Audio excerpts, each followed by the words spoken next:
โดยสบายดีคลิปนี้จะมาอธิบายวิธีดึงช่วยลูกค้าเนาะกรณีที่ลูกค้า F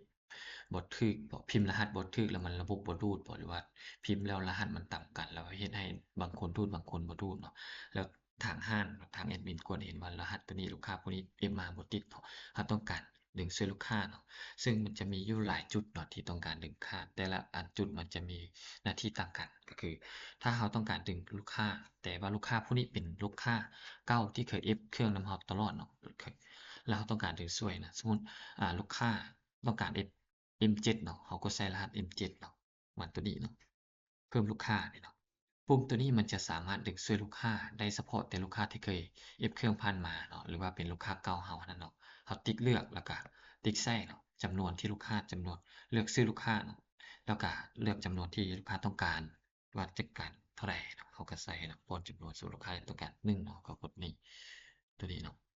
ตัวนี้จะเป็นการดึงช่วยลูกค้าเนาะมันจะเป็นการดึงมาปึ๊บเนาะ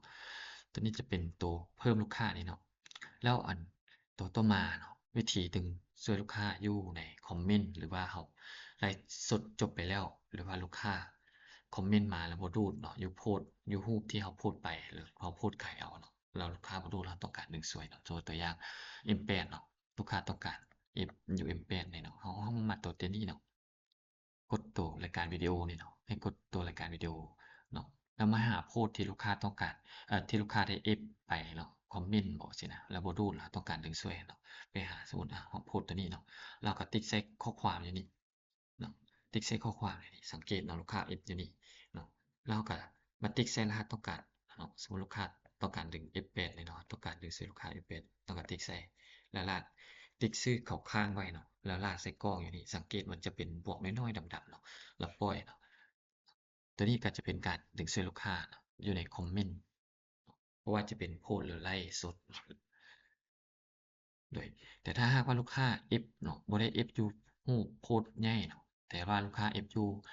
โพสต์ตัวโพสต์น้อยสมมุติกรณีเรามีหลายรูปเนาะโพสต์น้อยแบบนี้ถ้าลูกค้ามา F อยู่รูปใดรูปหนึ่งเนาะโพสต์น้อยเราก็ติ๊กใส่รูปเนาะรูปน้อยที่คอมเมนต์นะ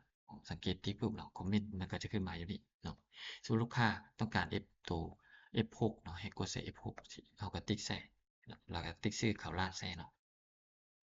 มันก็จะเป็นการดูดช่วยลูกค้าได้คือกันเนาะอยู่นี่เนาะแล้วต่อมาเนาะตัวสุดท้ายก็คือกรณีลูกค้าเซตหาเราเซตผ่าน Messenger เนาะว่าต้องการรหัสนี้เนาะรหัส MR9 สินะเซตมาเนาะแล้วเราต้องการเนาะลูกค้าพิมพ์มาแล้วบ่ดูดแล้วว่าพิมพ์รหัสบ่ถูกแล้วเราต้องการดึงช่วยเขาอยู่ตัวทางแชต Messenger เนาะให้เรามาตัวนี้เนาะ conversation นี่เนาะแล้วสังเกตเนาะถ้าลูกค้าผู้ใดแชตหาเพจเนาะมันจะขึ้นมาอยู่นี่เนาะชื่อเขาเจ้า สุดแล้วเราก็ติ๊กใส่ชื่อเขาเจ้าแล้วปุ๊บเนาะลูกค้าต้องการรหัสตัวใดสินะเราก็ติ๊กใส่ข้อความหรือเซตของเขาเนาะแล้วติ๊กใส่รหัสก่อนเนาะติ๊กใส่รหัสแล้วก็ติ๊กใส่ข้อความที่เขาเจ้าเซตมาแล้วใส่กล่องอยู่ดีคือกันเนาะปล่อยเนาะมันก็จะเป็นการดึงเสื้อลูกค้าเนาะอยู่ในแต่ละจุดหรือแต่ละฟังก์ชันเนาะซึ่งเป็นแตกต่างกันเนาะให้เข้าใจว่าเพื่อลูกค้าแม่นลูกค้าดึงเสื้อลูกค้าที่เป็นลูกค้าเก่าที่เคย F เครื่องเรามาก่อนเนาะ